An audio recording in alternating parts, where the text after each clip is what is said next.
Hi everyone, welcome back to the Virtual Food Festival number 4.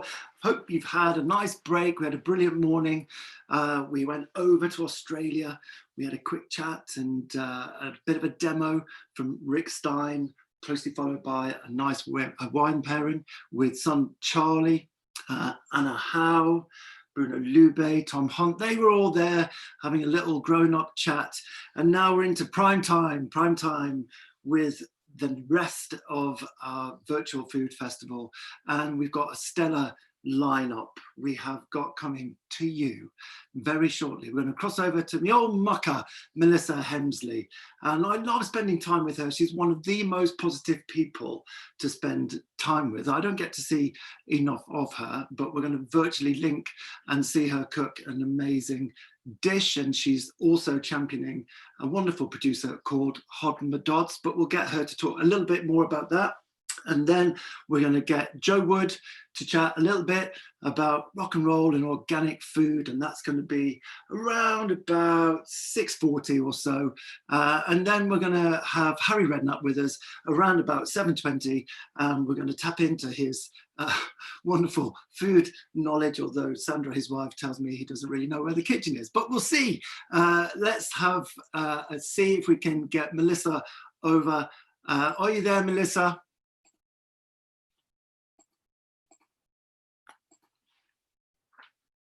Hey! For you! Woo! There you are. How's your day been? It's been really good. I'm just trying to adjust myself so you can see me. How's that? Is that better? Oh no, you've got lots. I'm going to put it back a little bit more. There. There you go. The top of my frame is aligned nicely with your perfect fringe. Oh, don't be silly. It is an imperfect fringe. Come on, is that a home haircut? You know what? I'm 34 and my mum still pretty much cuts my hair. And because I haven't been able to see her, I've been missing out on her haircut. So it's a bit sweaty. I like that we're doing this now. It's too hot for me outside. I know, but it didn't stop you having a little Barbie yesterday. I'll always make an exception for a little bit of food. Absolutely. Yeah. Talking about mum and hair, does your mum do this? Yes.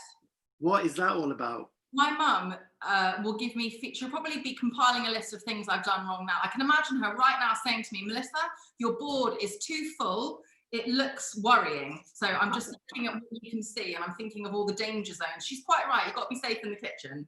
You've got to be safe, but does your mum have OCD? What's mum's name? Evangelina, or she says Evangelina. Absolutely, yeah. She's from the Philippines. So I would say my, almost gave her something to talk about with the knife there. She Filipino food, for anyone that doesn't know a huge amount about Filipino food. I think it's a bit underrepresented and under-celebrated in the UK. Yeah. 2021 will be the year of Filipino food. It's very, I would say, it's such a gorgeous, curious mix. There's the Spanish influence, there's the Chinese influence. The Spanish influence brought bay leaves and tomatoes and black peppercorns, and then there's lots of sour tamarind and calamansi and so on. Hang on, I need to sneeze.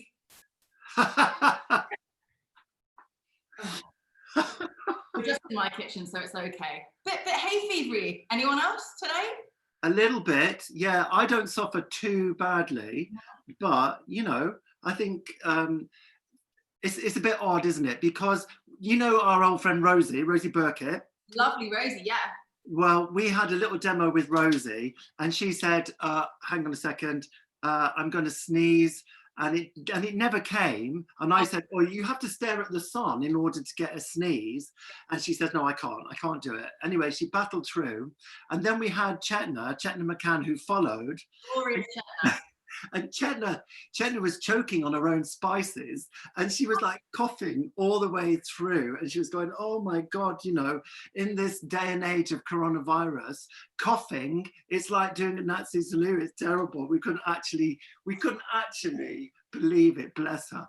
Do you know what happens is you could be having a lovely old time in the kitchen with no one looking, and then all of a sudden you're live with the virtual food festival and everything's itchy, you want to sneeze, you want to think, you know, like, oh, the doorbell's going to go, isn't it fantastic?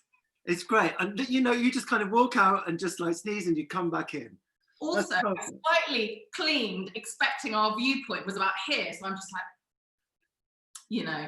Yeah, what's the sneezing range? So you've got some, oh, hello, ding dong, what's that? You know, I'm so unclassy. I've got the wrong glass, but I've got a lovely bottle of Bin 2 wine here. Hello. Are you making a, oh, we're going to bring Mike from Bin 2. He's going to pair with your dish. Well, did you send some as well? To pair with, left. Excellent. It goes down easily, doesn't it? Yeah, I know. What's your dish? What are you going to pair it with? Okay, well, I mean, I know that you've had people that have come on and done really, why am I talking myself out of this? No, you've had the greats of the food scene, and you've had some very fancy and exciting foods. I thought I'd keep things because I knew it was going to be a Scorchio day. Yep. And, you know, it's the first session of your evening sessions, Steve, so I don't want to do anything too crazy that could possibly go wrong. We've done that before together where things go wrong. So I've just come up with something that I'm eating all the time at the moment, and I'm sort of calling them salad bowls. Yeah. And I'm joking. I know, you get very emotional when we work together. Salad makes me very emotional. And what I like to call a salad bowl is basically a bowl, and the base layer is something delicious and creamy and rich, and based on lentils, split peas, chickpeas, any bean that needs using up in the cupboards. So it's going to be a glorious base, flavored maybe simply with just lemon juice, salt and pepper and garlic, perhaps with loads of herbs blended in, or maybe something a little bit more interesting and spicy, like a harissa or a curry powder. And then on top, to contrast against the creamy, rich, silky smooth base, is lovely, crunchy summer veg. So that's what I'm doing. Wow, sounds delicious. Lovely layers of flavour. And I suppose this is really versatile as well. Is this a version from Eat Green? It is, Steve. It is absolutely. Yeah. Have you got a picture there? Well, I've got a picture of the breakfast bowl one. Yeah, that's it. That's it, exactly. So I've just vibed off that, and that's incredibly versatile. Today, today I'm keeping it veggie. I'm not vegetarian. Yeah. But you can put some lovely skewers on, whether they be lamb, chicken, fish, seafood. It just is so lovely. It's sort of like, every time I think what it's like, I think for some reason it makes me think of there's lots of Greek, like your classic Greek salad. There's lots of those elements in it. I mean, I can just sort of show you the sort of vibe. It's sort of love it.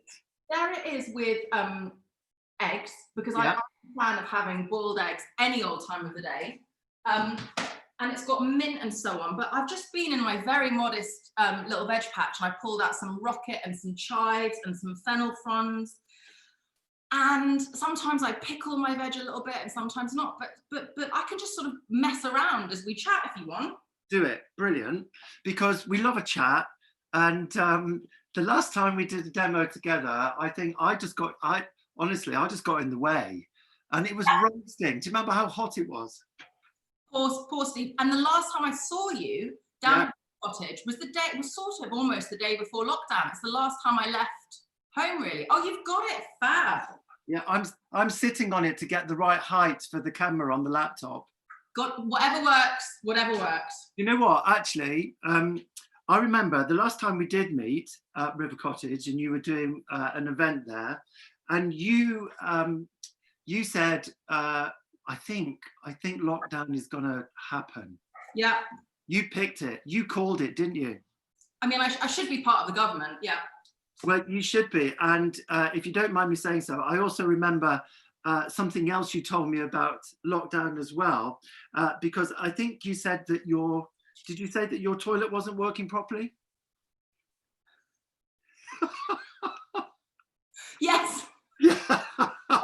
I'm having to scan my brain back to the time before this was all happened. Yeah, unfortunately, yeah, just one of those things that luckily, let's just say the issue resolved itself. Correct. Brilliant. Well, I'm glad that happened. And you're always, yeah. And we spoke about Mum, and Mum features quite heavily in Eat Green, doesn't she? Oh my gosh. Inspiration. Yes. Can I actually just show you a picture of her? Because someone I'd just love to do that, yeah. today, can I shout out this? And I feel like this is very virtual food festival. Correct me if I'm wrong. This magazine is called OH, and it's called Mindful Being and Mindful Doing. Just take a little look. It's an independent small publisher. Yeah. It comes out every couple of months.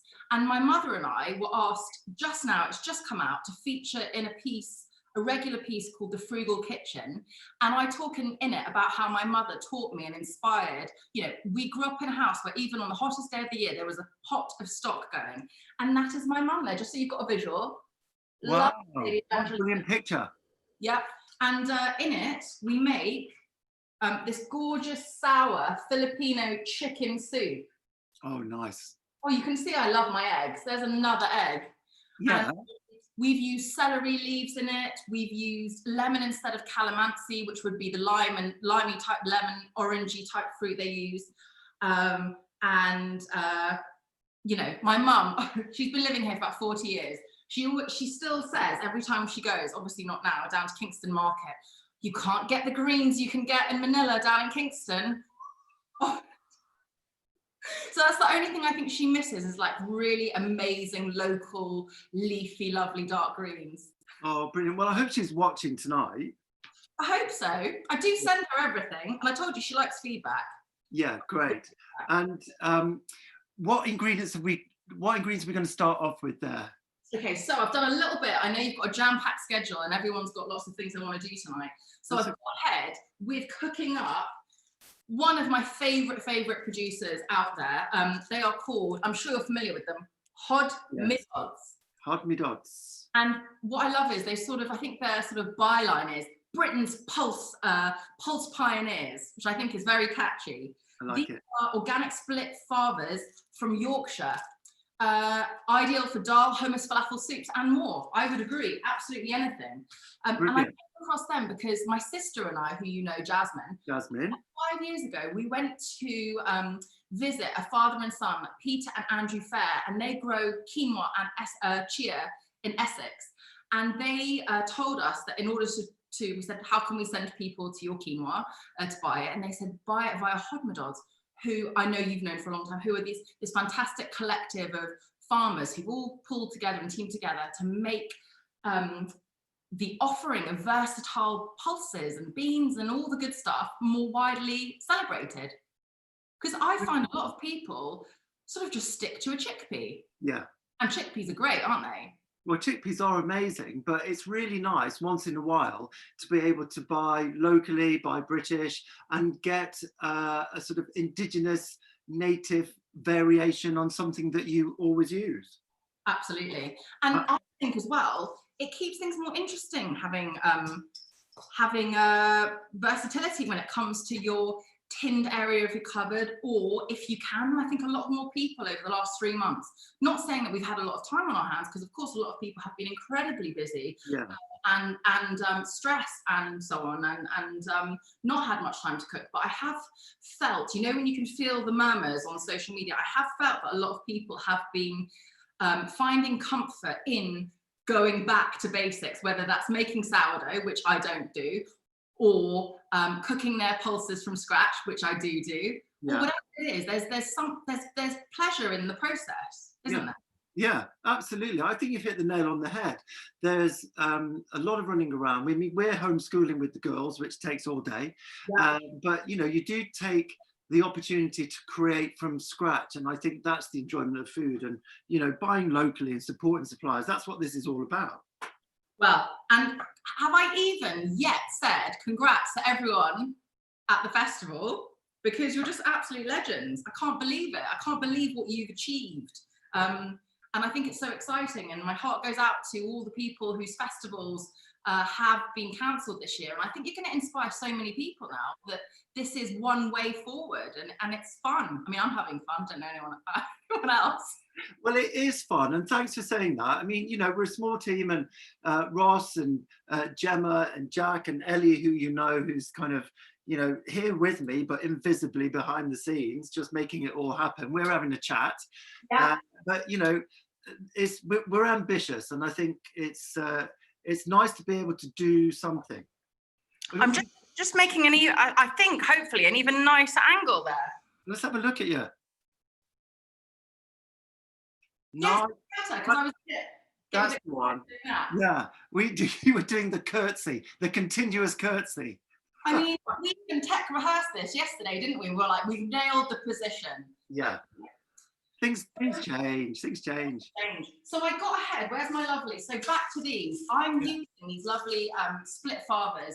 I'm using them, as they said as well in their advice, dals, soups, salads, and I've been using them in this hummus style dish. And I'm saying hummus like this because I know people get incredibly offended if it's not done properly, but at the same time, I'm saying hummus-ish because it's inspired by their use of the old style use of chickpeas plus tahini. Or if you can't get tahini, you could grind any old nut or seed.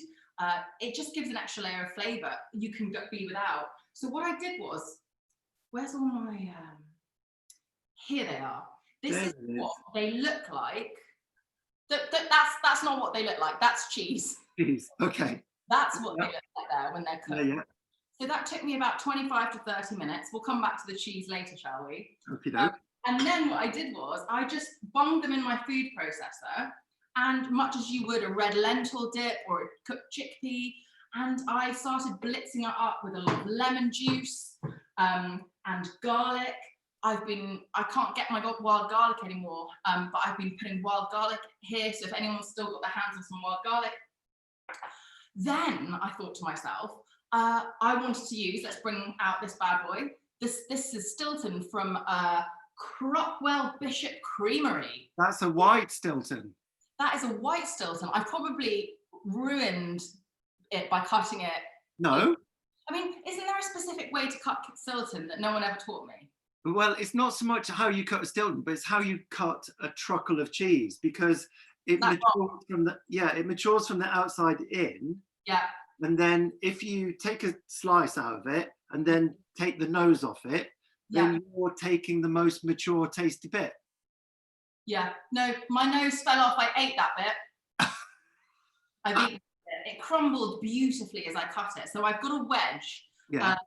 And then I thought to myself, because sometimes I make this bowl with maybe a halloumi. There's fantastic halloumis called Kupros halloumi made by Cypriot. I think their byline is Cypriot grandmas making halloumi in London. Oh, right, in North London. Yeah, I know. Yeah. There's Yorkshire Damas style halloumi. Yeah. These guys. Yeah, brilliant.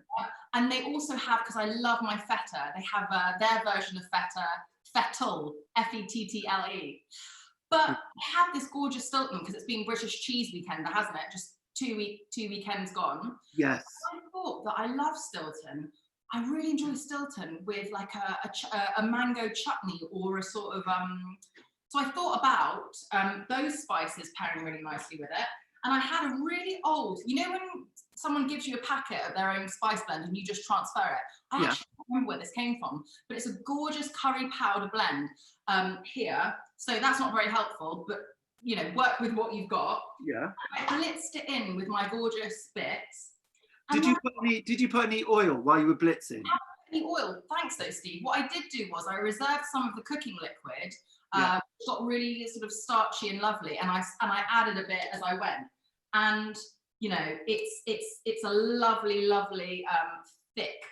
What a great texture. It's a good texture, and it looks gorgeous color-wise from the curry powder. I just added a little bit, and then I thought to myself, I've got a column with the Telegraph. You know, don't know how I got on it. I'm only once a month, not trusted every week, but I'm going to be doing something with nectarines. So I've got some nectarines yesterday to do a recipe test, and I thought how lovely the nectarines in the salad, because I mean I feel like I've been quite late to the party in enjoying fruit in salads. Yeah. You know, watermelon and mint and feta and olive lovely. Yeah. Apples and slaws, pears and slaws. What about you? What's your? I'm quite funny with fruit because tomatoes are fruit, which I like, obviously, and so you know, great in a salad. I I like a bit of pomegranate in a Yeah. salad, but they're a bit of a faff to make, aren't they? Oh, well, what pomegranates? Yeah, when you get the whole pomegranate, it's a bit of a faff to get all those pip things out. Eve, I wish I had one now, because there's something called spanking the pomegranate, which gets all the seeds out, and actually is a good one for the girls to compete at. I'll record myself or my boyfriend doing it. Brilliant. What about figs? Do you like figs in salads? Oh, do you know what? I love a fig. And I think a couple of years ago, as a family, we like to go and do a little bit of wild camping. And my mother-in-law, my father-in-law, Wendy and Wayne, they've got a lovely field at the back of their house. And we send the girls down the bottom of the field. We pitch up in our teepee, and they've got a fig tree, and they were the best ripe figs we'd ever had. And I had some of my own kind of home cured prosciutto style ham wrapped around figs. As you do, you just carrying it along on your trip. Yeah, you know, always got a bit of prosciutto on the go.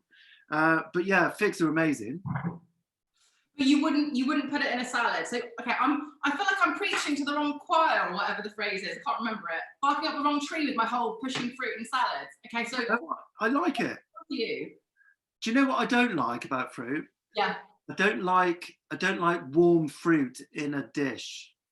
Right. Like a sort of a tagine. Oh really? Yeah. I struggle with that a bit. Don't like right. I'm just making a mental note that when I come around your house, or we pop up together on the other side of this, or you come this way, if all the lambs come to mind, don't do a tagine with apricots and fruit. Well, honestly, you know what? We're like a travelling circus. I wouldn't wish that on you. I'm so surprised. It's funny, isn't it? It's so interesting what people like and don't like. I don't think there's anything I don't like, but I do get a bit funny about beetroot every now and then. I don't know. Like, do you? A bit soily. It has a kind of earthiness to it. Sometimes I think if there's just a hint of dirt, I mean, I'm not fussed. You know, get my veg from my veg box. I scrub it. I'm not fussed about dirt. You know, dirt's good for us. But you're right. When there's that too overly soiliness to it, it put me off a little bit. That's the only thing.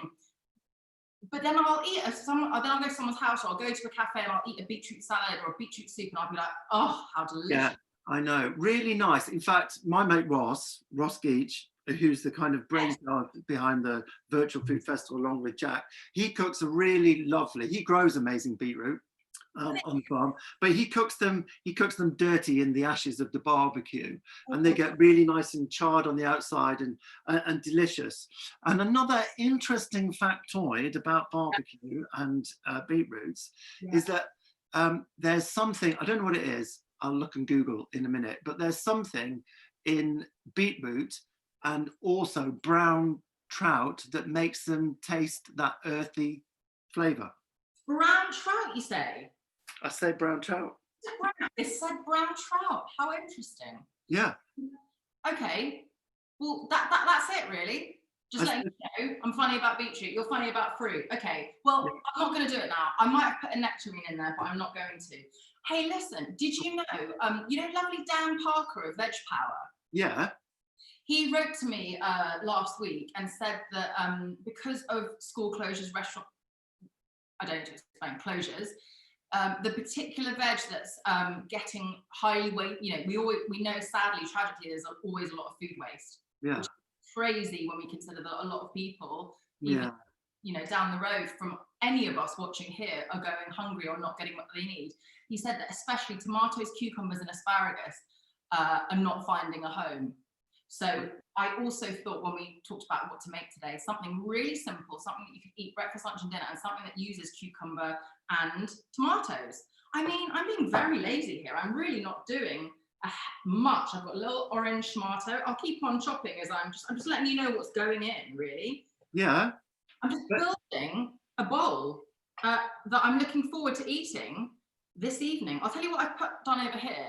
I've got some apple cider vinegar in here, not much, some onion rings and some carrot ribbons. If you haven't ribboned a carrot before, you just take your carrot and your peeler. Me, my dog and my boyfriend were all looking for the veg peeler. About 10 minutes before we went live, I was like, I can't do it without the veg peeler. The veg peeler. And all you do is, did you see that? I can't really do it next to you, but I can see it's just very, very micro thin slithers. yeah. And if you've got a mandolin, if you're like, I do that all the time. Of us who don't have a mandolin or are scared of them, use your veg peeler. And it's something I always forget to do, and then I remember, and it's a breeze. So I've done that a little bit, and I've just thrown it in with a little bit of, I put a little bit of raw honey and vinegar.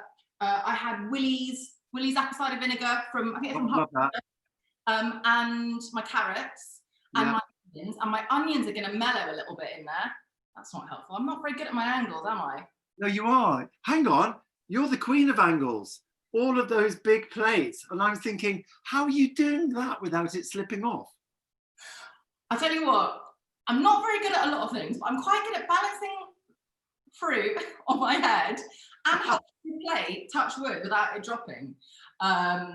So far, they're my only talents. Anyway, back to this. So the reason I put the red onion in is because the vinegar is going to sort of mellow the flavour. It's going to get that quick pickle feel. I've put a bit of raw honey in for a bit of sweetness, and I put some salt in. Hello.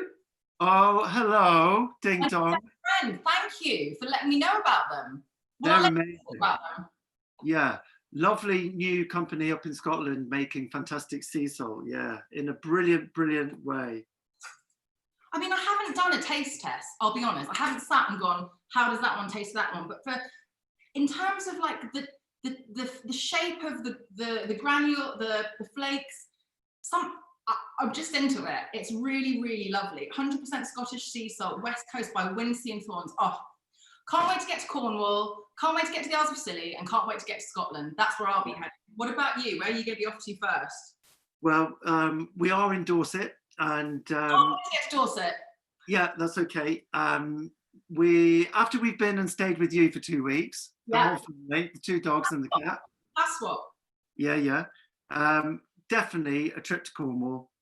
Love a bit of Cornwall, and it's really quite funny, isn't it? Because we are thinking just staying, in the UK, holidays. If we ever get another holiday, I'm not necessarily thinking about going abroad right now. You? Oh, I'm very happy. I mean, I'm sort of making a Greek salad here right now. I'm just borrowing from every country I've ever visited. I'm borrowing stuff, and I cannot wait. I feel like I haven't. We talked about this before. One of the reasons, the last time but one I saw you at the August bank holiday River Cottage. Yeah. I was on my way to Porthscatho to eat at Hidden Hut with my lovely friend Simon Stallard, incredible chef. Yeah. And then I was going on my way to the Isles of Scilly for the Scilly Food Festival, which is the first 2 weeks of September.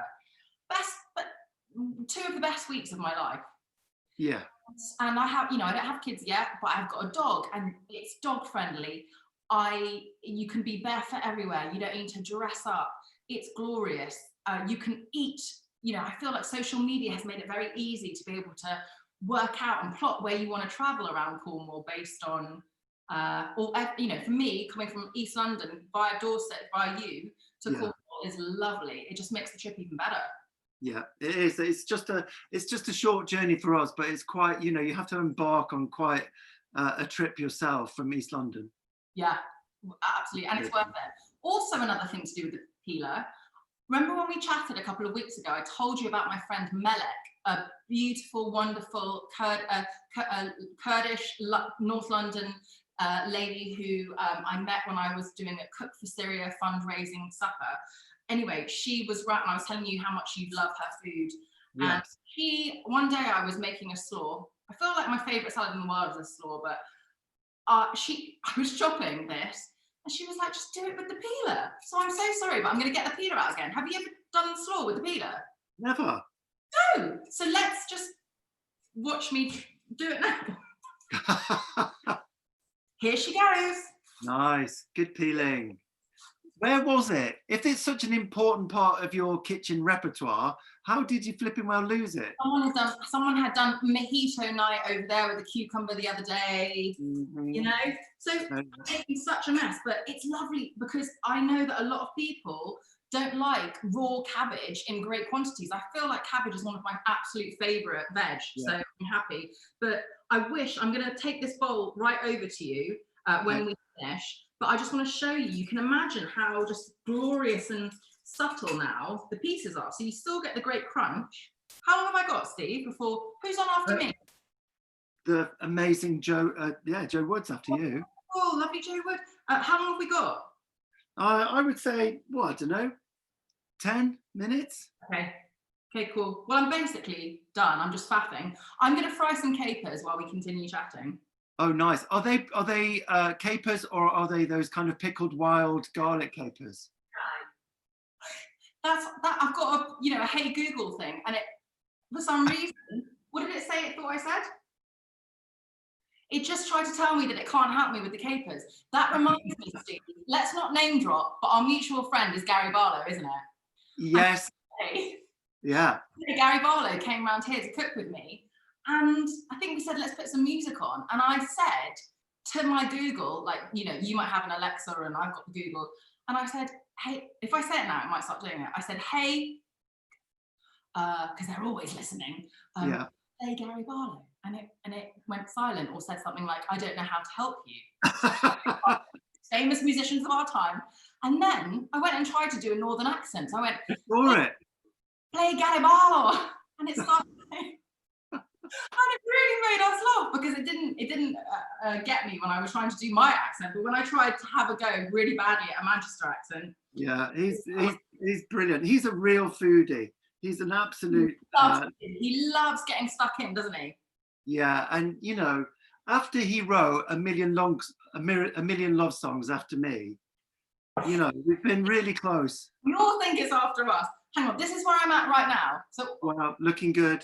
So I've got mint from my garden, I've got my peeled cabbage, I've got my cucumber with some wild mint, I've got my tomatoes. It's British Tomato Week as well, said my friends at the Isle of White Tomatoes. Wow. And I've got some lovely olives.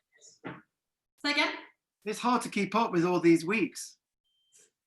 Oh no, I've locked my technical issues here. I've just locked. It's all right. Induction, keep your finger on it, it'll work. While you're doing that, can I just say, you're so natural in front of the camera and intuitive, a brilliant presenter. Is that something that you've just grown into yourself, or is it something that you've practiced? Oh no, well, Steve, that's just really lovely. I don't really agree with you. Oh no, do you know what it is? Because I've got to move everything. I just want to do this because I want to fry my capers and ghee from the Happy Ghee Company in Devon. Do you know them? I don't know them. Hang on one sec. I think I've got to take everything off. That's okay. You said something really nice. Well, actually, Steve, your food presentation is just amazing. My boyfriend's crawling on the floor. It's a bit weird, your head being down here. Hi. It's just, it's just normal, isn't it? You see, these things happen when you and I get together. I don't know why. Hang on a minute. You said something really nice, but Steve, that. Oh, bye. God love him. Steve, you know that I really struggle with my anxiety, and I know. We talked about that, didn't we, the other day? Because I was really suffering when we last chatted on the phone, and not just to suck up to you, but I when you told me about this, I thought, well, I'll probably be quite nervous. Something to worry about, to add to my worry list. But I knew that we would have a lovely time, and I just think, beyond anything else, I like, and I feel lucky to have, people that follow me on Instagram and so on, and I want to use that to shout out about all my lovely friends that are farmers that don't have time and don't want to be on Instagram. So I can use it. So I just say to myself, just get on with it. And I'm constantly working on my mental health, as we all should be, because it's the most important thing. But I do find these things nerve-wracking. It never, it never comes across. Let me get my ghee. Go for it.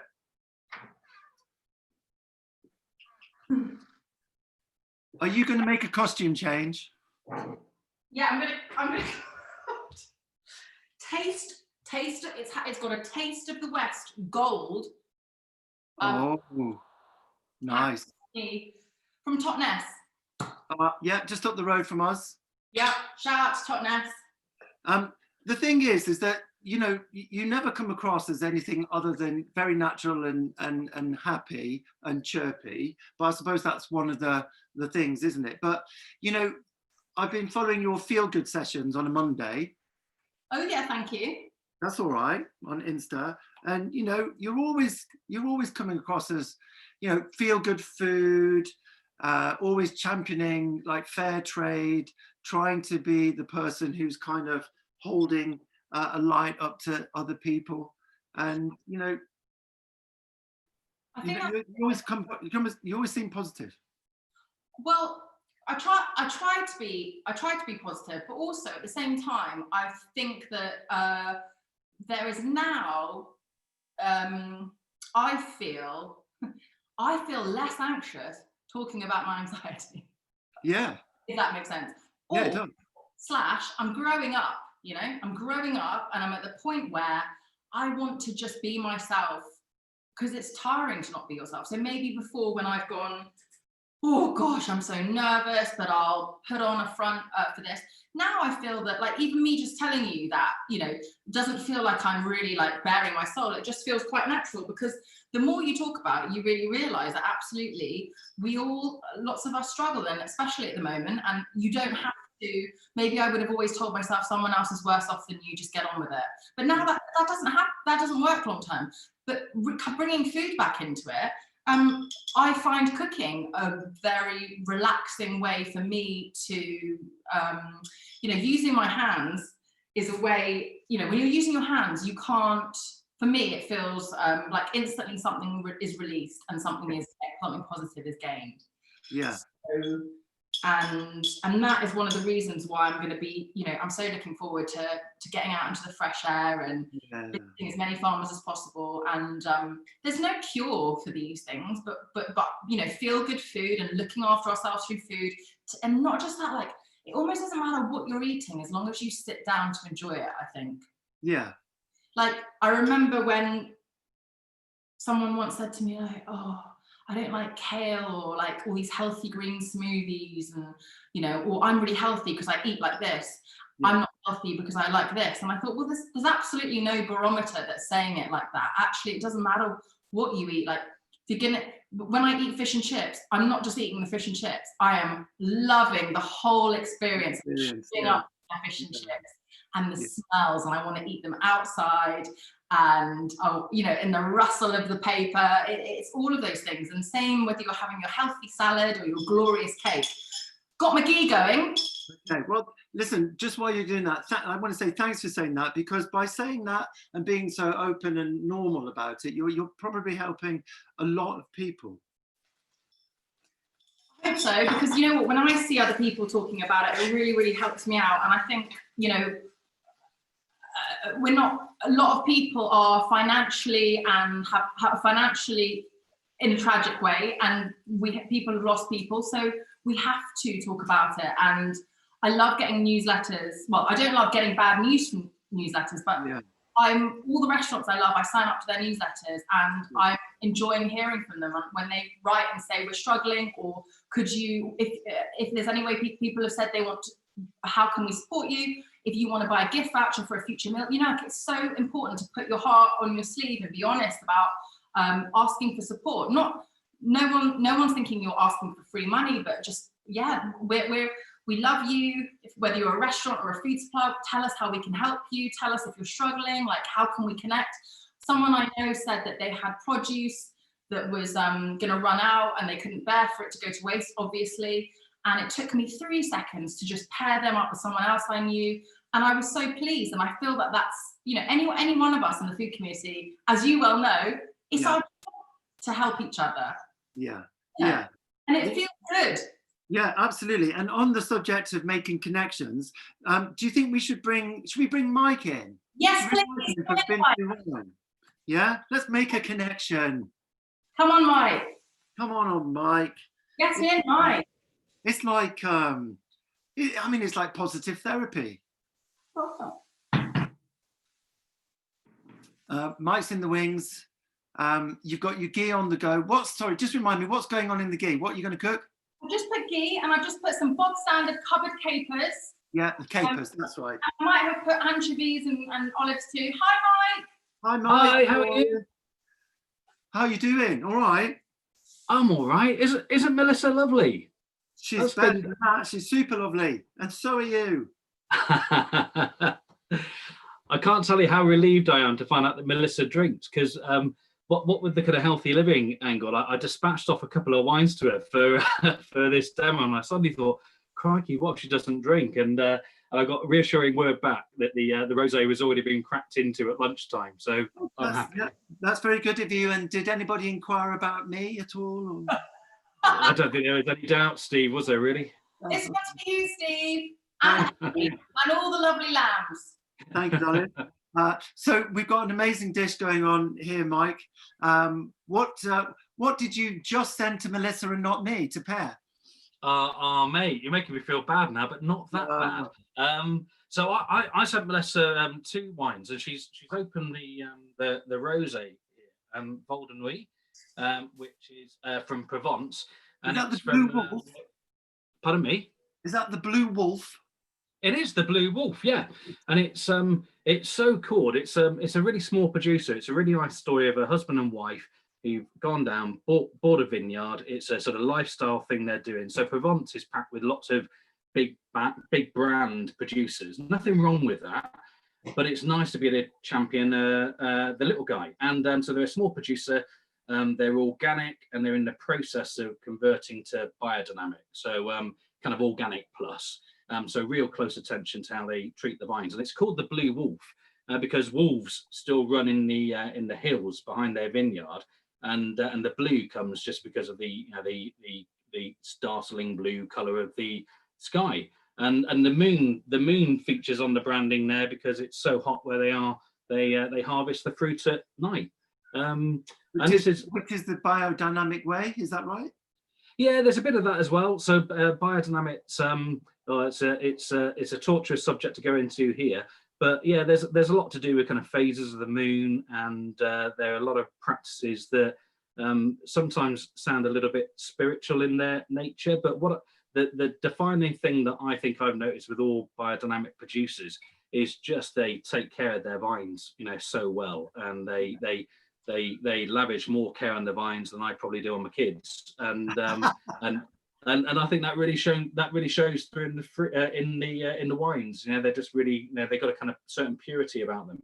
So as someone, I confess, I'm not a big Provence rosé fan. I often find it a little bit wishy-washy, particularly when it's kind of pale like this. But these guys have pulled off the trick of making a really, really good wine, retaining that colour, and there's a nice story to it, a nice human story to it. And because it's organic and biodynamic, it's kind of almost health food, isn't it, really? Absolutely, yes. And you should write that on the label anytime you can. Like being like rosé on prescription. Yeah, I think trading standards might be on to me. And if you tolerate me plugging another wine, so there's also this one from Spain, which is made by a producer called Loxarel. And Loxarel is an anagram of Jarolo, which is a Spanish grape variety, which is little known, but most of us have drunk it. It's the grape variety that's typically used to make cava, but it also makes fantastic still wine. And this wine here is a blend of Garnacha Blanca, so white Grenache, and Jarolo. And it was destined to go to restaurant Morro by the Glass, that kind of great Spanish institution in London. Sam and Sam. Well, they're awesome, aren't they? And the reason I've chosen these 2 wines is not only because there's a good production story behind them, but they're also imported by a really small and niche importer who works really hard to find great wines with a great story. And like a lot of importers, they've been hit hard by the closure of on-trade. So when they said this wine didn't have a home because Morrow obviously can't take it, we piped out and said, well, we'll take it. And as soon as we're able to open our outdoor terrace outside bin 2, hopefully sometime in early to mid-July, that'll be on by the glass with us instead. Right. So it's a cracking job. Either of those would be fabulous with Melissa's dish. So when Melissa's polished off that rosé, because you've not got much left, crack into the Jarolo, and the goat there is there because, again, that really nice practices in the vineyard. Biodynamic again, they use goats to nibble back the vine leaves, and goats are quite symbolic in biodynamic agriculture as well. The horn, the horn plays a part in biodynamic agriculture that we probably don't want to talk about at the moment. But two great wines, and I hope you like them. Brilliant. Okay. It's got this lovely, I mean, you might say I've got it totally off mark, but like a sort of apricottiness, which is lovely in this dish, because I talked earlier, didn't I, about loving the fruit. I love fruit with things. Thank you. I mean, thank you, Mike. That's brilliant. Great choices. And oh no, you're welcome. And a big shout out to Ben from Carte Blanche Wines for going to the effort to find really special wines like this, because not everyone goes to the bother of finding really good examples of great wines like this. So kudos to them, and hope we can do a bit to support them. Thank you, Mike. Gorgeous. Thank you. Very thoughtful pairings. And actually, like we were just saying a second ago about whatever you're eating, like sit down, enjoy it, take the time. Often we spend more time cooking than we do eating it. No. I think pairing, putting the thought together is also enjoying the process, isn't it? Thinking about the matching of, it's definitely something I don't do enough of, and I would like to enjoy more, because I don't drink a huge amount, but I definitely would like to understand wine more, and no better way than just really trying it out and seeing what works. I mean, I don't know the words, but I know how I like it to work. I think you're bang on. And if you, just a shout out for Fiona Beckett, who obviously you'll know she writes for The Guardian, but her website, matchingfoodandwine.com, is the go-to place. So it's got a great search function. You can just type in the dish that you're planning to cook, and she'll pop up a list of recommendations, and she's an absolute legend, and I use that a lot to check myself. It's a great recommendation. Thank you, Mike. That's brilliant. Thanks so much for having me on. Okay, guys, see you. And Melissa, I think we need to just crack on a little bit, but my advice about getting to know more about wine is you just need to try more wine. Try more wine. And Steve, yes, finishing touches. So let me I might just come over to you. Come on then. Careful you don't trip over your boyfriend. Oh, he's here. Here you go, Henry. Oh, are you running out of the way? Oh gosh, you're being all shy. Can you see what's going on? Oh, so my life. Put the crispy chickpeas on there. I've put a couple of the split peas so you could see what they look like cooked. I've got my pickled red onion with a bit of raw honey. I've got some mint leaves. I've got my Stilton on top. I've got pickled carrots there. I've got olives, and I've got some dried mint and oregano. Can you see it?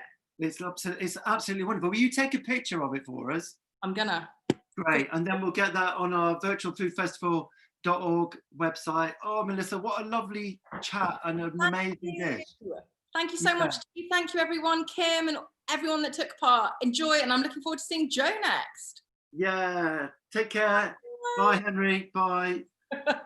Bye. Bye. Great, fantastic. That was a lovely insight into somebody's thought process about making wonderful food and pairing it. So let's crack on, because we've got people waiting in the wings. We've got the amazing Joe Wood, who really is somebody who, again, is a great advocate for the organic lifestyle and green issues, very much like Melissa. Let's see if we can get her on straight away. Joe, are you there? Yes, I'm here. Hi, Joe, how are you? Hi, Stephen, how are you? I'm really good, thank you. Sorry, we're a couple of minutes late getting to you. That's perfectly fine. I thought it was really interesting watching what Melissa, you're taking the dog out. what Melissa was doing. She's lovely, isn't she? Oh yeah, she's really super lovely. And in fact, most people that we've had really do have a love and passion for what they're doing. And what I find is that people who work in food, Joe, they tend to share. They don't tend to hold back. And I think that's what the general vibe is. That's the overriding feeling that I get from doing this sort of thing. Yeah. And this is great. This is my first time to do something.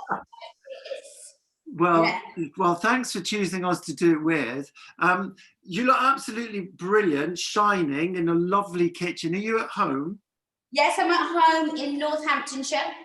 Yeah, and I shining there. It's beautiful. Yeah. And it's fair to say that you perhaps have led on the organic and the kind of green issues lifestyle for some time. I mean, you've even launched your own range of organic produce. And have you always been that way?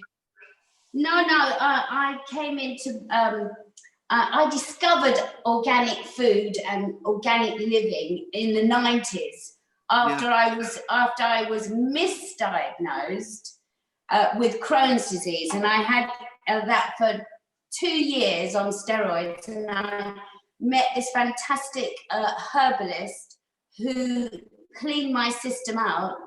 Well, the first thing he said, "What do you eat?" I said, "Oh, McDonald's, Kentucky Fried Chicken.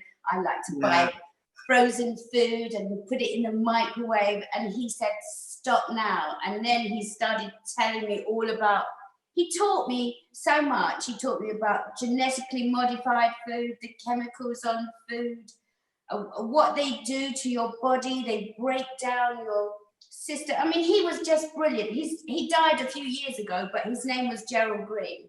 But he was so lovely, and I cleaned my system out. That was in 1993, something like that. And then I got these terrible pains. They rushed me into hospital. I had exploratory surgery, and they found I'd had a perforated appendix for nearly 2.5 years, and they were amazed that I was still alive. Oh my life, what an incredible story. You see, were you brought up, was food part of the family? Because of course, you know, you spent quite a considerable amount of time traveling and on the road, and of course, you know, with the Rolling Stones, and, you know, I imagine all of that would have been difficult to have a proper kind of diet and routine. How did you find that? Yes, it was very difficult. I had a hate for hotel foods because we used to walk through, the boys would walk through hotel kitchens all over America, and I'd look at the floor and I'd think, oh my God, I've just eaten breakfast from this filthy kitchen. So when I became organic, so when I really got into it, by 1989, not 1989, further down the line, in the 90s, I designed and had made a portable stove that I took everywhere with me, and it had 2 burners. You opened it up like that and had 3 drawers, dual voltage, so I could use it anywhere in the world. And I used to wheel it into the Four Seasons Hotel, and I used to say, oh, it's my husband's stereo. And then I used to just cook in the room, just make simple food I could use on 2 burners, you know. Brilliant. So that's such an amazing story. I love that. Did you have it covered in Marshall Amp branding just to sneak it through? Yeah, stickers all over it, you know, different stickers from gigs and bands and. Love it. I love it. What are you going to cook for us tonight, Joe? Well, I thought I'd do something nice and easy, something I've made for the kids for years, because once I had gone organic, they rebelled. My children rebelled against me. So I started making food that they were used to eating, but all organic. So I'm making a little more sophisticated, quick burger, chicken, an organic chicken, and turmeric burger. Oh, nice. Turmeric's very good, isn't it? It's very, very cleansing, anti-inflammatory. Do you know, I can't see you now. Oh, that's okay. I put you, because you're the star of the show, we've put you full screen. Oh, okay. Ta-da! There you go. All right, it's very quick, this recipe. So Okay. I'm going to just put some onion. You can use a food processor or a blender. Yeah. I'll put 2 chicken breasts in here. I'm going to put a couple of cloves of garlic. Love a bit of garlic. And then I'm going to put that turmeric, a bit of turmeric. You can use a powdered turmeric's fine. Then some ketchup, about 2 tablespoons. And then I'm going to use a bit of honey. It just binds it together. That doesn't surprise me, Joe, because you're a real advocate for the bees, aren't you? Yes, in fact, I've moved to the country recently in December. Yeah. And I am going to have bees later on in the year. You're going to keep your own hives? Yes, definitely. So I'm planting lots of flowers that the bees love. Great. And I'm just going to zap. Go for it.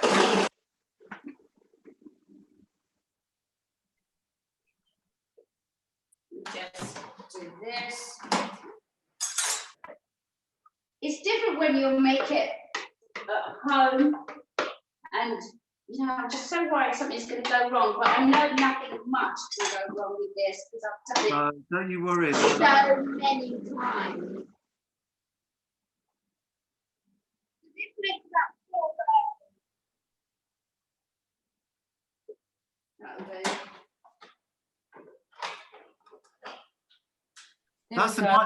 That's a nice bit of kit, that, Joe. Right. Then what I'm going to do, let me just turn on the gas. Yep. Heat that up and get my hands nice and I have got clean hands. So I just make a burger, you know, ball like that. Is that just in a little bit of flour there? Yeah, just a little bit of flour. 1. It's nice that you cited a little bit of tomato ketchup, because I think that's the one condiment that all chefs of every level always have in their kitchen. Yes. I love the Heinz organic one. Yeah. Put that there. Yeah, so my kids always have loved these. I think it's because it has a little bit of sweetness in it with the ketchup and the honey. But yeah, that's been a great favourite of theirs. And is it Ty that's with you at the moment? That's why you've got the dog and. Yes, I've been dog sitting for the last 2 days. Yeah. Because she only loves it here.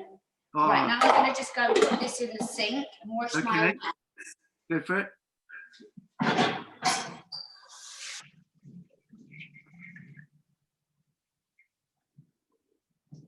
Yeah, so I've been looking after the dog whilst my son has been moving out of his flat. So there you've got your burgers like this. Nice. And then we're just going to put them in the pan.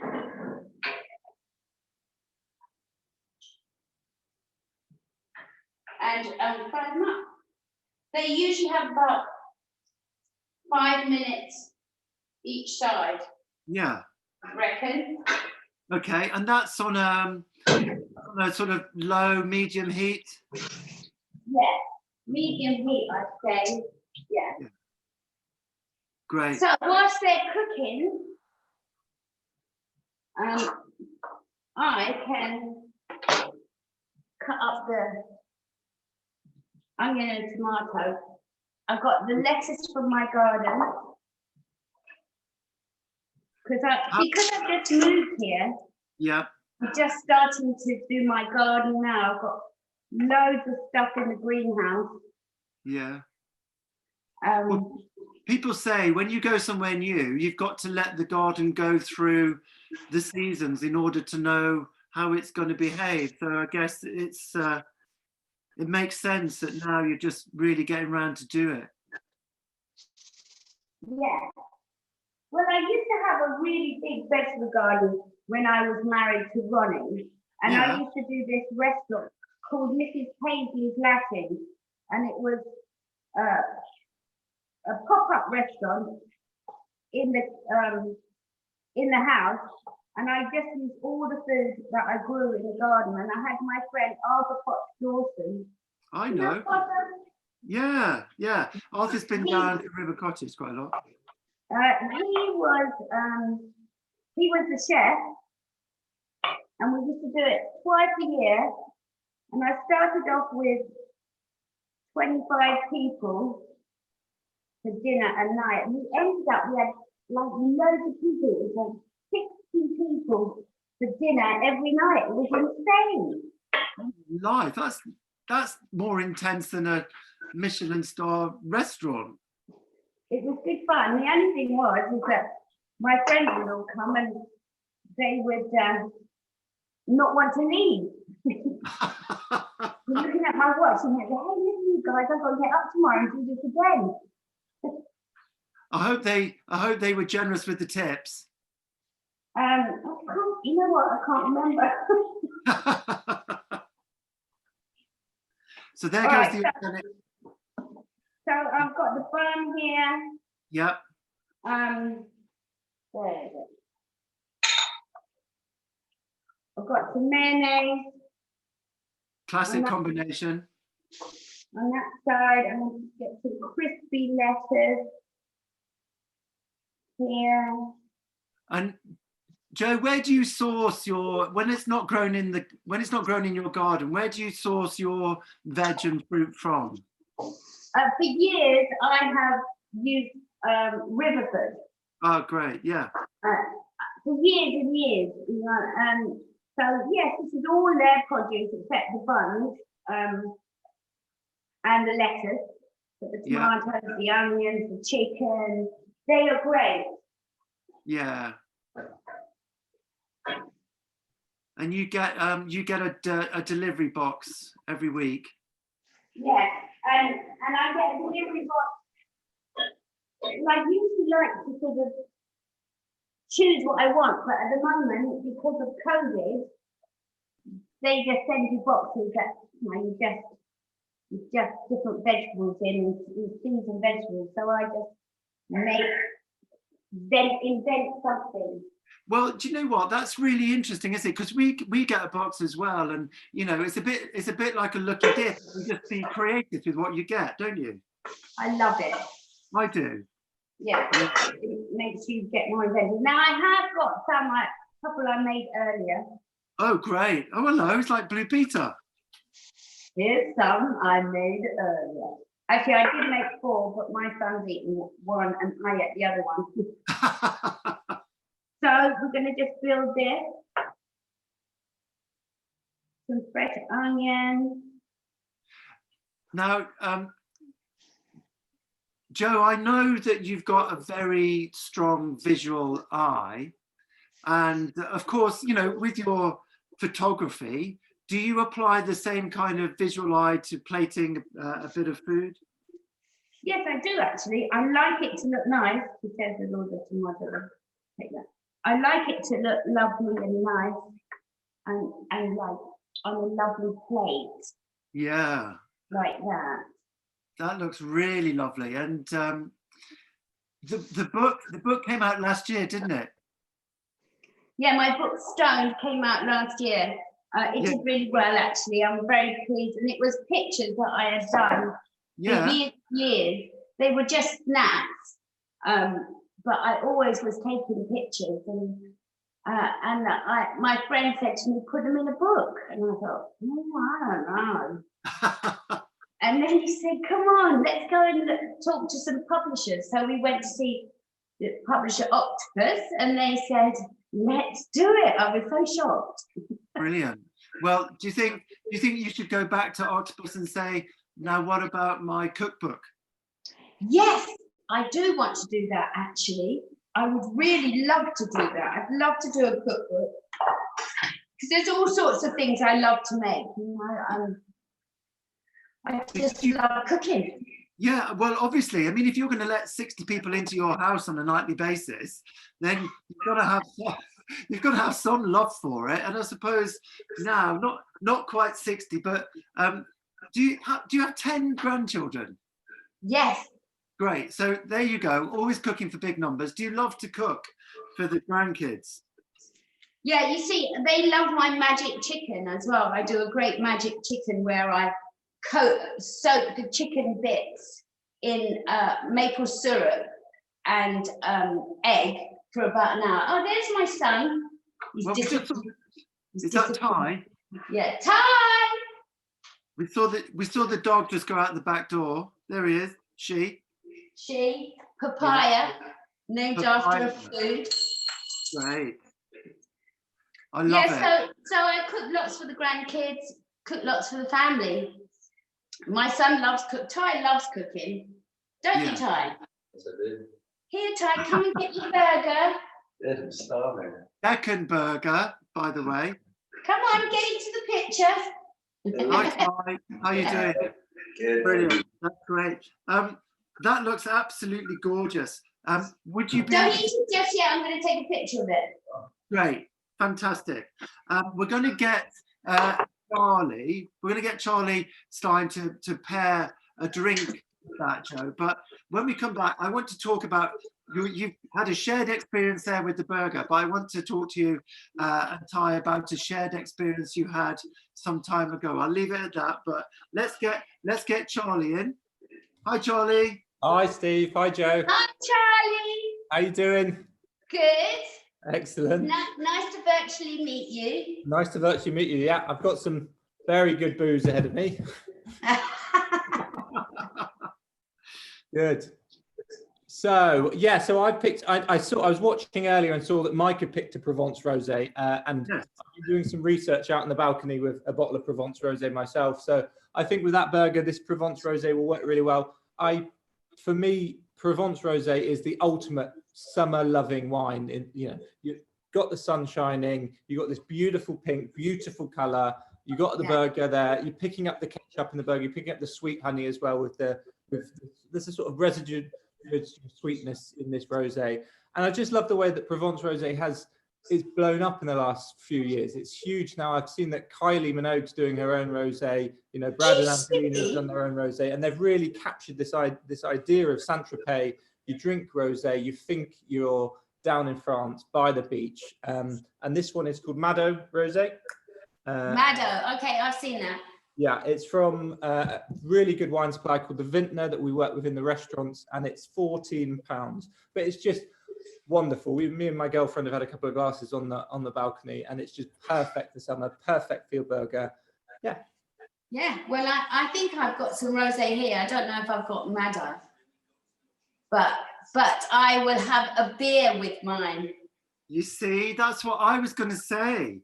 I was going to say, surely, old Kylie would have been doing a cold BB or something like that. But no, she's just released her own rosé, Provence rosé, and it looks delicious, I have to say. Great. Kylie Minogue. Good. That's pretty cool. Brilliant. Very cool. Thanks, Charlie. Cheers. Thanks, Thanks, Steve. Sorry to drag you in off the balcony drinking rosé there, but drink Captain Charlie. Thanks, mate. Always a pleasure. Cheers. Take care, mate. Bye-bye. Bye. And oh, you've got one. Nice.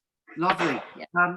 So, Joe, I just wanted to talk to you because I'm really intrigued, and it's not necessarily about food, but it's about an experience, and it's an experience that you shared with Ty. Am I right in thinking that you both saw a UFO? Yes, I'm mad for UFOs. we were on a plane going down into above South America. Yep. And Ty was sitting behind me, or 2 rows behind me. We were both looking out the window, and this, like an amazing orb, came up to the plane and went, and I just watched it go down the side. And Ty goes, "Mum," he was about 16, 15. Yeah. He said, "Mum, did you see that?" I mean, we were 34,000 feet up. And I said, "Oh my God, Ty, what the hell was that?" But it was something that we don't have, that we know of. And then I saw another UFO in Recife, also South America. Yeah. And that one was so clear. It was above the sea, and it just lifted up and went off to the right, and then, like, with speed unknown, just gone. It was amazing. It had, the lights were coming out from the bottom of it and were reflecting on the sea. It was amazing. It's quite incredible that you got to share that, because of course it confirms it, doesn't it? Although I'm sure you're quite comfortable, even if you saw it on your own, to say, yes, that's what I saw. Yeah, well, because of that, I've been obsessed about UFOs and aliens ever since. And I do a podcast called Alien Nation. And it's because I know that we can't possibly be on our own in this universe. It's just not even conceivable. So I always look to the skies and hoping that I'm going to see one here in Northamptonshire. Desperate. It seems, Joe, that you're the common denominator. You're the conduit of alien life. Wouldn't that be so cool? It would be quite cool. And if you did come across a visitor, let's say, would you be cooking the chicken burger as the first choice? Well, yeah, I think that might be quite a good idea, to give them a good, organic, wholesome, full of vitamins and minerals and lettuce from the garden, just to sort of break them into what we all have. Brilliant. And I think that I would stand behind you and say you're the best person for that. Feeding them with love, good food, a welcoming smile, and a very strong, principled ethos on all things organic to save the planet.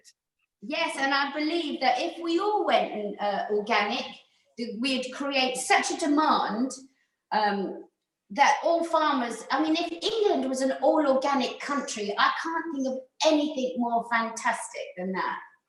Yeah, it's a great aim, isn't it? It's really something.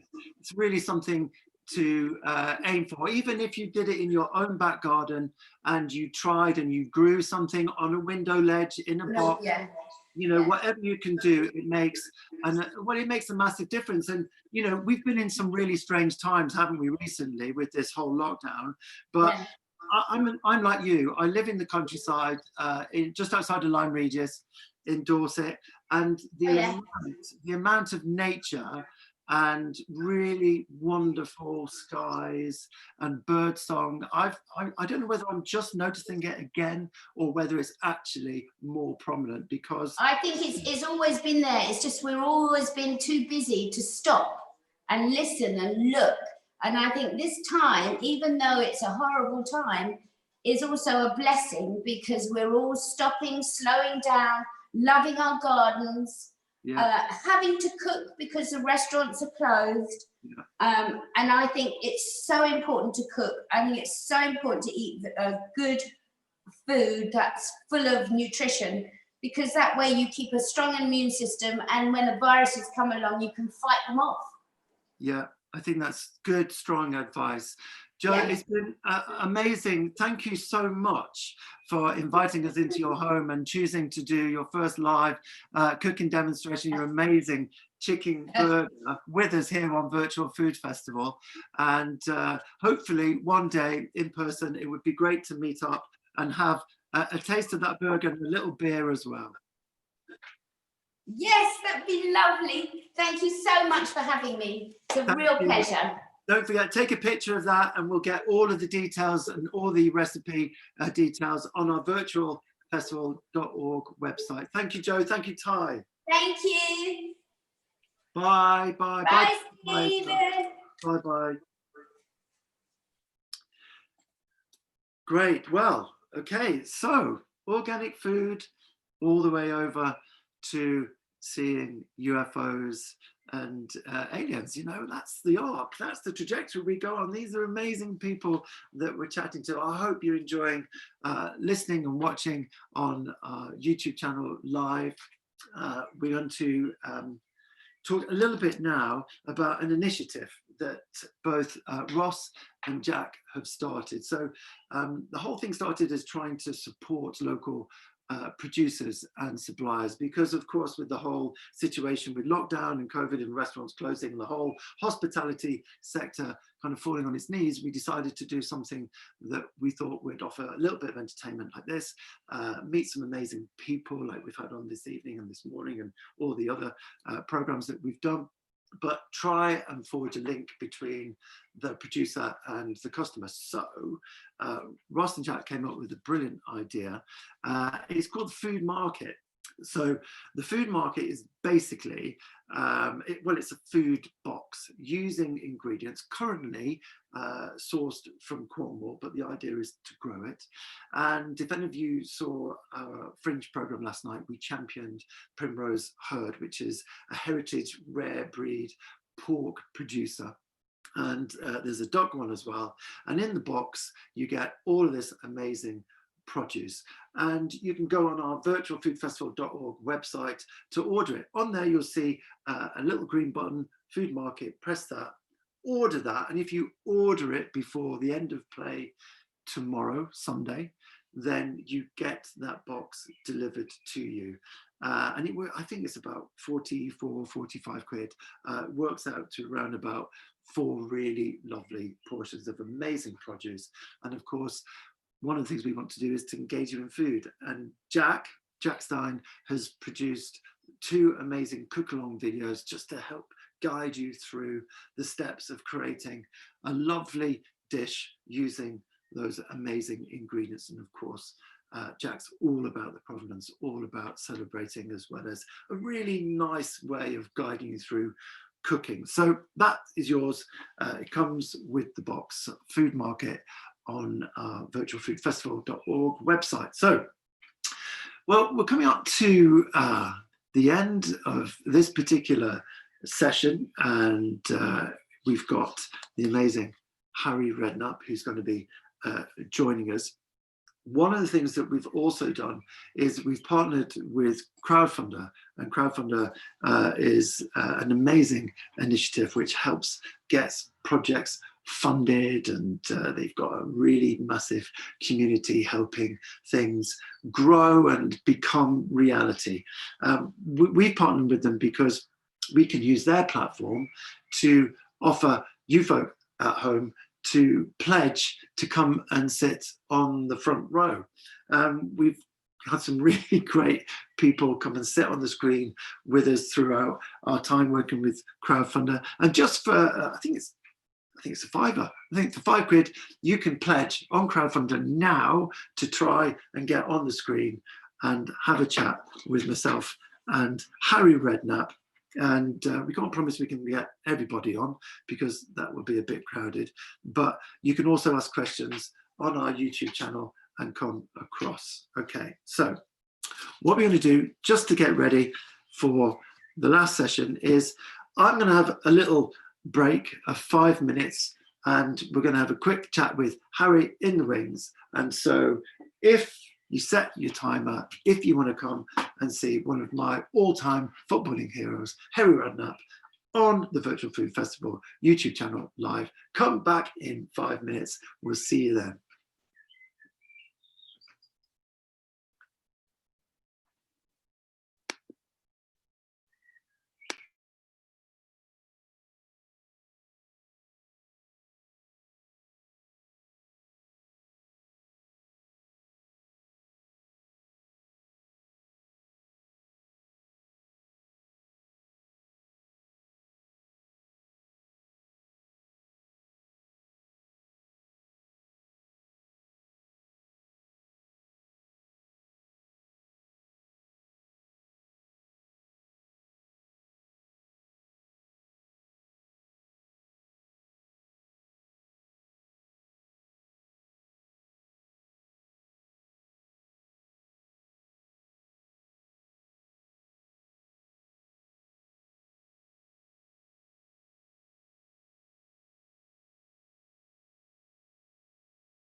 Hi everyone, welcome back. Just a little break there, just to get my tracksuit off. I've been on the bench, made a few stretches, run up and down the sidelines. I'm ready to come on. I'm ready to play the game of my life.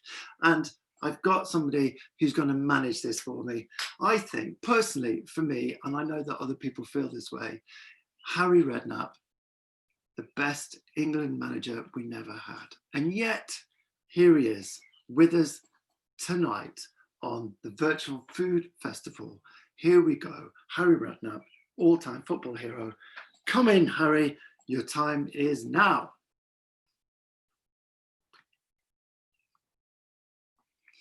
Hi, Harry. Well, we're just gonna take you off mute. There you go. Harry, how are you doing? Are you well? Yeah, we had a great day. The weather's been fantastic, hasn't it? So it's been a nice day. That's magic. Harry, are you watching us on your iPad or your phone? My iPad. Yeah. Are you able to turn it so that we can see you in landscape? Yeah. Or maybe Sandra can. She's cleverer than me. There she is. Hey, there you go. Hey! Oops, told you. That's all right. But she thought she was. No, that's okay. We can see that really well. Sandra, thanks for that. That's all right. See, Sandra's always in the wings when you need her. Always. Yeah. Oh my God, I've stressed her out tonight though. That was a comedy show earlier, trying to get on to speak to Jack. I mean. Yeah, we had a quick chat with Jack because, of course, you know, the Stein family, they love you to bits. You're a real supporter of their restaurants. And, of course, where you are in Dorset, you kind of close to one too, aren't you? You can pop in and get yourself a nice little takeaway at the moment.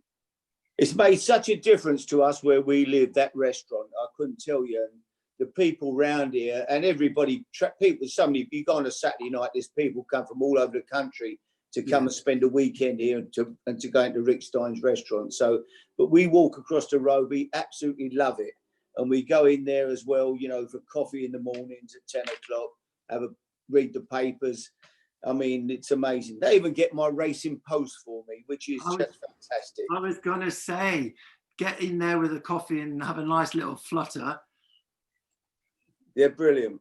Yeah. And I suppose, really, we should say congratulations, Harry, with Harry's Heroes. What a result. Yes, beating the Germans. It was, I must admit, when I saw the two teams, I looked at their team, I thought, oh my God, they look younger, fitter. They really wanted revenge for last year's beating when we beat them at home 4-2 at Leighton Orient's ground. Yeah. But no, the boys pulled it out again and we managed to win. It was fantastic. We had a great night. And it's brilliant to watch. I mean, it's great entertainment, lots of fun and banter. But, you know, we're talking here tonight on a kind of basis of a food-related live broadcast. And people might say, well, of course, Harry, with all of his football experience and knowledge, what's he doing here? But you are a real foodie, aren't you? Well, Sandra's a good cook and we enjoy, you know, when she's not cooking great dinners, we enjoy going out for dinner. I say we, you know, and so yeah, I do enjoy. We do enjoy that. We go on holiday, but I look forward to going out for dinner in the evening as much as anything. That's a big part of holidays for me. Yeah, and just go back to Harry's Heroes. Your view on food and lucky enough to have Sandra fueling you with amazing dinners is not quite the same for the rest of the lads, was it? No, well, they were supposed to be on strict diets. I think they. But they didn't actually stick to them. I think some of them, their diet was beer and Indian food. I mean, they just they found it very hard to change their ways after so many years of being out of football and not having to keep fit. But one or two of them did well. Paul Merson did particularly well. Matt Letizia lost a good amount of weight. Yeah, about 6 kilos. A few of them buckled down. Yeah, that was great. And as well as the highlight of seeing everybody's camaraderie on that program is actually you still very much passionate about winning. Yeah. Oh, absolutely. That was so important to me to win the game. It was like when if I'd won a Premier League game. That's how excited I was at the end of the game. And the last 10 minutes, you know, I'm kicking every ball and looking at my watch and telling the referee to blow his whistle. I don't mean, he couldn't understand me. He was German, you know, but I'm shouting at the ref. And Alan Kennedy, my left back, who was 66 years of age, kept overlapping. He was running, and I was saying, Alan, stay back, stay there. And he kept going again. Amazing, 66 years of age, and the energy that he played with was incredible. Well, he hasn't lost that since he played for Liverpool. It's absolutely brilliant player. Amazing TV, brilliant result. Harry, I wanted to make the connection between food and sport, because it's come on a long way, hasn't it? You know, sport, nutrition. And I want to make the comparison really from when you were playing at West Ham in the 60s with Bobby Moore and nipping into the Black Lion after the game, right? And then with the modern day, I mean, can you talk about your experiences, and then as a manager, how you got involved with the nutrition of your players? It was completely different when I was a player. I mean, the only time we got any food at the training ground was pre-season. That would be for 5 weeks, when we'd have somebody just, in fact, it was the groundsman and his wife, his wife used to come in and do a bit of food for us. It was never too exciting, believe it. And it was, you know, but then once pre-season finished, we would train just mornings. We would then go to a cafe nearby, you know. When we were at West Ham, we'd go to Kazatari's cafe, which was a very, very famous cafe, just 50 yards from the ground. The first team players would go there, and the young players would go to a cafe called the Central, about 50 yards. And we got 4 shilling dinner vouchers, 4 shillings. And we would have steak and kidney pie, chips and peas or whatever, 2 steamed jam roly-polies and custard, and a couple of Coca-Colas, and still get change. I mean, you cannot believe it now. And that was, it was amazing. But that we had no diets. We just ate what we wanted, basically. Trained very hard, run miles and miles on the training ground. But when it came to it, the diets, we really didn't have any, you know. Yeah, I know. And your dear pal Bobby Moore, one of the best players ever to grace a football pitch, never mind just, you know, in England. Used to kick about, didn't you? And it didn't seem to affect his ability to play brilliantly. Oh no, it didn't. I mean, we were brought up with it. We learned to play football in the streets. We were all kids at West Ham, all from the same areas, you know, all from most of our most of our fathers worked in the docks. Yeah. So we were mostly sons of dockers, and we all came up from the same sort of background, and we just all got on so well, you know. But we lived for the game. We loved football, and we would even come and train in the summer. When we were finished, we'd have a 6, 7, 8 week window in them days. But we used to meet up once or twice a week and go and over Hainault near the golf course, and we'd put the coach down, and we'd have a 9-a-side, 10-a-side game with a few of our mates. And then we would end up going round the retreat pub round the corner about 8 o'clock, 8:30, and have a drink in there. But we'd go and play for 2 hours. We'd do that a couple of days a week. We just loved playing football. Yeah. And when you got into management, did you have much involvement in enforcing the diet and trying to keep an eye on the players as you know, pre-match? I had more, I think, in stopping them, trying to stop them drinking. Yeah. You know, I banned the players' bar at West Ham. I stopped that because I remember coming out one night had a home game. It was about 6:30 when I was walking out the 7:15 maybe, where I had a meeting with my staff, and we'd been talking about the game. And the time I came out, the place was absolutely deserted. And there's still a couple of kids getting autographs, and they said to me that I wouldn't tell you his name, but one of my star players had just come out, and he was so drunk he couldn't walk straight at the play. He'd been in the players' bar, you know, and I thought, well, this is not what he should be, obviously. And I banned all booze from the players' bar after a game, drinking on the coach and things like that. Yeah, you know, but it was a different culture in them days. But certainly from drinking, the whole alcohol side of it, I certainly banned the booze in it, as you know. It wasn't something that I agreed with. I'm not a big drinker anyway. I'm a glass of wine man. I'll have my dinner tonight. We've got from Rick Stein's tonight. Nice. Coming over. We're doing a takeaway service, which has been great. So probably once a week we do that. But I'll have a nice glass of red wine, and that's me, you know. And Sandra's the same, really. Yeah. Well, you're both looking in great shape. And just to go back to Harry's Heroes, everybody was slightly concerned for you when you went down the bobsleigh run, but you nailed it. Well, I must admit, it was a crazy thing. Looking back on it, I mean, I thought, well, I've come here now. I can't not do it, you know. And the boys who went first were trying to tell me, Harry, they were trying to get a message back because it really did make them quite ill. They were scared and they thought it's not a thing I should be doing at 72. But they didn't get the message back to me, and I did it. And amazingly, Rob Lee, who was on the bobsleigh with me, and the funniest part about it, and the first guy on the bobsleigh, the driver, he was the world champion from Austria.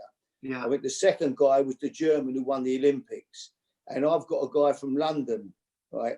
Yeah. And with Jamaican background. Yeah. He was actually born, I think he was actually born in Jamaica, and now he lives in England. He was a lovely guy, and it was almost like that movie, the Jamaican bobsleigh team, you know. Yeah. And I'm thinking, oh my God!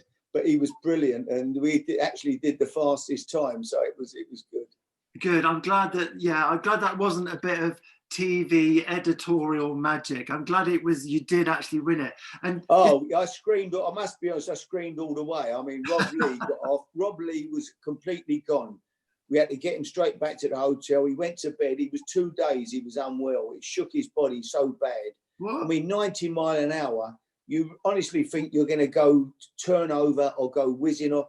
It's the most scary thing. I could never ever want to do it again for all the money in the world. Yeah, well, bless Rob. He's a brilliant player, but he couldn't have got his hair any whiter, could it, doing that?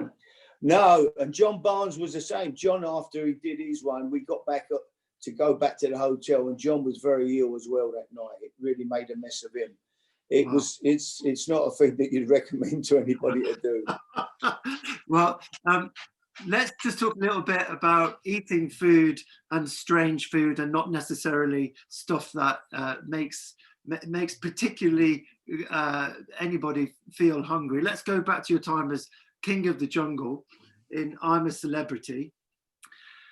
What a champion, another champion. There you go. You come through that. Didn't fancy it at first, and then there you come out winning. What about the things you had to eat in there? Well, yeah, I mean, I'd never seen the show, so I really did go into it blind. And Sandra kept saying, Harry, you don't know what you're doing. You've got to watch this program because, you know, there's no food. And I said, Sandra, it's a television program. I've done TV programs in the past. I've done commercials. There's always a caravan there where you go off set. There'll be food. You have a nice cup of tea, cup of coffee, a bacon sandwich or whatever. And then they'll say, okay, everybody back on set, and you'd all come and sit around the fire or whatever it is, and all make out you're hungry. And I said, it's only a TV program. They're not really. She went, well, I think it is for real. And sure enough, she was right. I had 4 days where I didn't eat a thing. I never ate one single thing, 4 days. I just couldn't bring myself to eating the food. Maybe I'm not very, what's the word? You know, it was food I'd never, kangaroo, wallaby wing. It was stuff I'd never eaten. I don't know. I just had this, I couldn't bring myself to eating it. I'm sure it was probably nice, you know, but it wasn't for me. Yeah, I mean, all of those challenges, they wouldn't work if they were something delicious, would they? No. And Nick Knowles did all the cooking. Nick was brilliant. I mean, he was amazing. You know, I think he tried to make it as good as he could. But no, it wasn't for me. I just couldn't eat. And so I had 4 days where I didn't eat anything. So yeah, I remember. I think it must have been in one of the early programs when nobody knew what TalkSport was.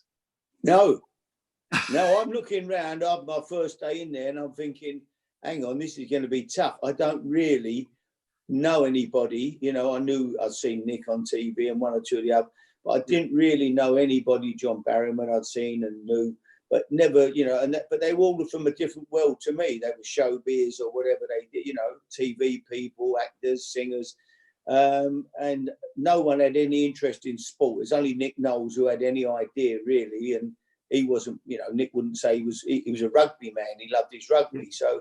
But no, and I mentioned we were talking about what they listened to in the mornings, and one was listening to this, and one was, and they said, "What do you listen?" I said, "Talk Sport," and they never had a clue. I said, "Well, what's that about?" I said, "Well, what they talk about?" I said, "Sport." It's just people. Well, all day. I said, "Yeah, all day," and they found it very strange, I think. I remember seeing the look on your face, trying to explain who, well, not Alan Brazil, but Harry Kane. Well, you were like, Harry Kane. Yeah. Winner, No, they didn't have a clue who he was. Very different. But it was quite refreshing, actually, to be around people. I spent my whole life just being with people, talking football, sport, all day. And, to hear other parts of what people do with their lives was quite interesting. Is that the dog's barking because you're That's Barney. Barney wants to go out. Not because the delivery from Stein was turned up. Hold tight. Someone's outside walking past. Barney. Let Barney on it. There's people standing right outside our gate looking in the window now. So they're going, Harry Redknapp lives in there. I feel bad when I close the gate and there's a family looking in. It's so difficult, Don't worry, mate. That's fine. We've got dogs. They're always barking. In a minute, our kids will come running through with the dog, so don't worry too much. I've got a quick question for you. You say that you're not much of a chef. You don't really venture into the kitchen much. But Sandra's going to answer that one. Sandra? Yeah? Am I much of a chef? He's useless.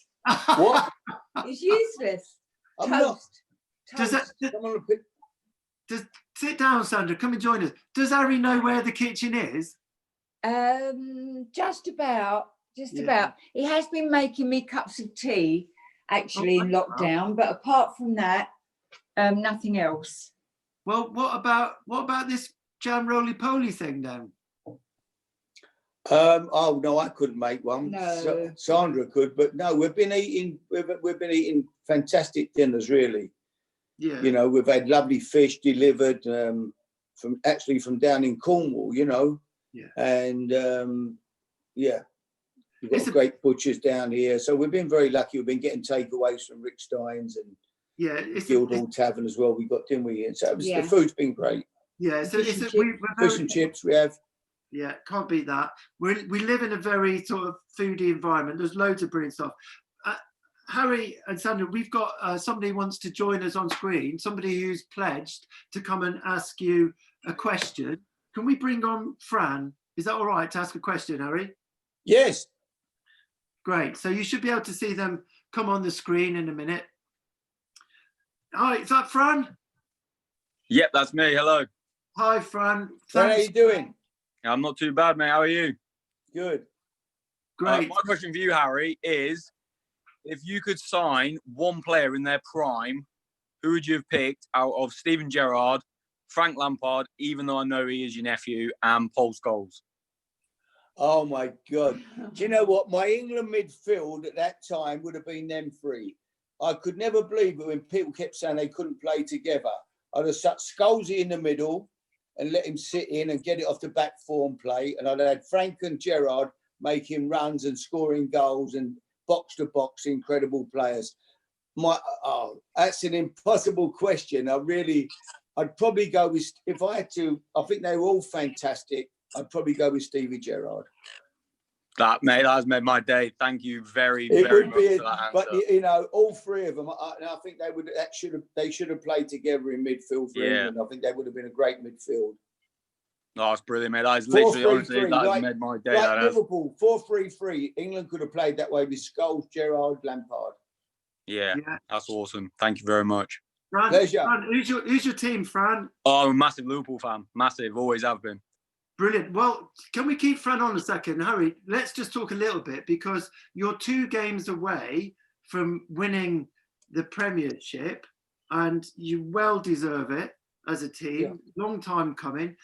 Don't hold it against me. I'm a City fan and I wish you I wish you all the best. But Harry, what's going to happen? The season's restarting. Is it going to be okay? Yeah, hopefully, yeah. I mean, I think the reason I want to see it started more than anything was to see for Liverpool to win the league. They deserve to win it. They've been incredible, and it would have been such a travesty if it hadn't have. So, but yeah, I mean, I think they could lose every game between now and the end of the season and still win it. They're that far clear. Yeah. So, but you know, the quicker we can get it done, they get a couple of games under their belt, a couple of wins, and it's all over. And you know, they can get what they rightly deserve.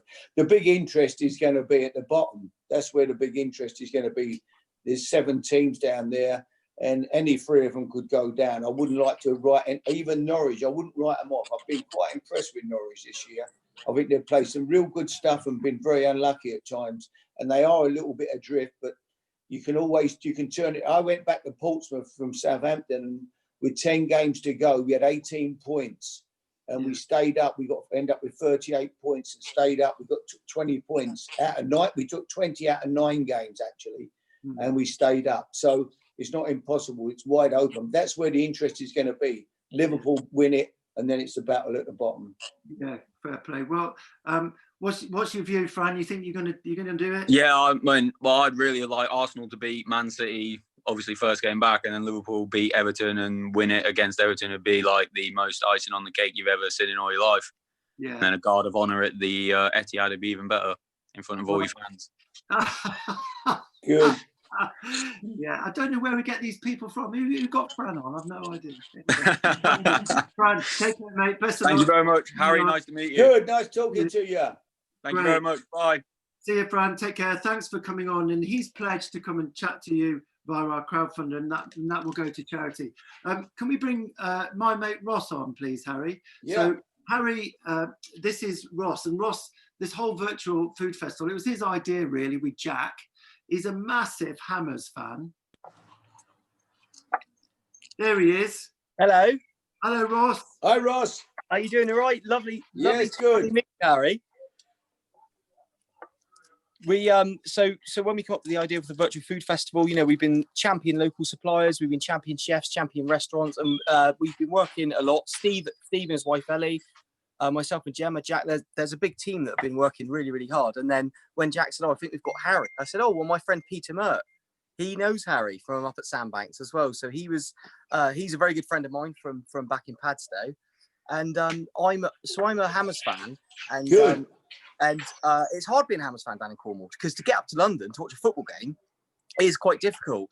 And I just want to tell you a story that happened 1999, West Ham versus Sunderland, October time. My brother was a steward at Upton Park, and you were the manager there, and he was getting to go to every single game, and I wasn't really getting to go because I had to get a train up to London. It was a lot of money, and we were losing 1-0. And he said to me, "Let's leave before the crowds." And I said, "It's my, I'm come all the way up from London. I was only 12, 13.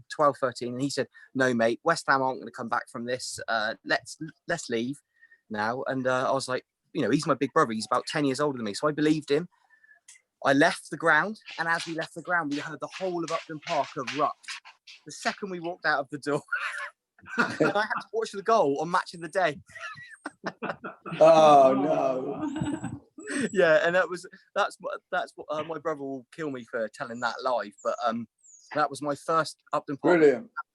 It's hard being a West Ham fan down in Cornwall. It's hard to get up to the games, but love everything you do, Harry, and love all your support for the community and your support for the restaurant industry, and particularly its support for the Steins. It's absolutely great. Oh, good. Nice talk. Listen, we're looking to come down to Cornwall. That's our dream. We haven't been, me and Sandra. So that's where we're going to go this year. We're going to head down to Cornwall for sure. Yeah, come down and Jack will bring you out to our farm. Like, we've got a lovely farm just outside of Padstow with loads of animals, lots of cooking Brilliant. going on. Beautiful. Sounds amazing. Yeah. Great. Thanks, good talking to you. Thanks, Steve. Thanks, Harry. Thanks, Sandra. Bye. Bye-bye. Bye-bye. You never leave a game, do you, Harry? You nice never guy. leave. Yeah, he's a brilliant lad. But 2 nice lads. I've seen him. Oh yeah. What's the best game you've ever been involved in, Harry? Can you remember? There must so many. So difficult, really. When you look back on it, difficult. Winning the league, beating Fulham when I was manager of Bournemouth. We'd never been in outside Division 1 or 2. Division 3 or 4 in 100 years of their history, Bournemouth. So to win at Fulham that down to get into the Championship as it is now, Division 2, it was amazing for me. And there's so many days like that, you know, qualifying for the Champions League with Tottenham, winning at Man City, going to the San Siro, beating AC Milan away 1-0 was a great night for us, you know. So difficult to say, but even Birmingham, winning at Bristol City with Birmingham, having to stay up, and I went there for the last 3 games of the season. We needed to win 2 games, and we had to win at Bristol City to stay up, and we went there and won. So yeah, some great days, you know. Yeah, brilliant. Well, you know, you're a real sort of champion of the people, and if you ever think of jumping ship from sport, do you think you might go into politics, just for us? Well, I've got to be honest with you. When I see some of these other people that are running the country, I think it couldn't do any worse. That's for sure. You know, I mean, it's a bit scary, isn't it? Oh yeah. The game's definitely gone. You know. Well, you know what? You've got my vote anyway. Yeah. Harry, we've had such a brilliant time, such a pleasure chatting with you and Sandra. Thanks for letting us take up part of your evening. And you know, you're brilliant supporters, both of you, of what we're doing, but also of everybody in our industry. So thank you both. Thanks, Sandra, for looking after the technical side of things. Yeah. And we're waiting for our takeaway from Rick Stein's at 8:30. So great. We're all excited. We're going to get have a nice glass of wine, a lovely dinner. What more can we ask? Well, absolutely nothing. You're doing it in style. Thanks both to you. Cheers. Pleasure. And, pleasure. Yeah. Bye. Take care. Thank you. Thank you both. Bye. Bye. Bye-bye. Bye, Sandra. Bye. Bye. Oh, fantastic. Great. So one of the all-time greats in sport there. Brilliant chat with Harry and also with Sandra. Thanks also to Fran for pledging via the crowdfunder platform to come and have a chat with us. That pledge will go towards our charities, which are the National Emergencies Trust and also St. Petrox. Great to see Ross on there as well. He looked like a little schoolboy, didn't he? Meeting his hero. That was fantastic. And thanks to you for coming here, as well as the lovely Melissa and Joe. Brilliant food, brilliant times, great chat, really lovely entertainment. So now that's it from us. Don't forget, you can go on our virtualfoodfestival.org website and nab yourself one of those brilliant food boxes on our food market initiative. So we'll be making some announcements coming up in the near future of when our next date is. Stay tuned, stay safe, stay positive, stay well. Have a good evening.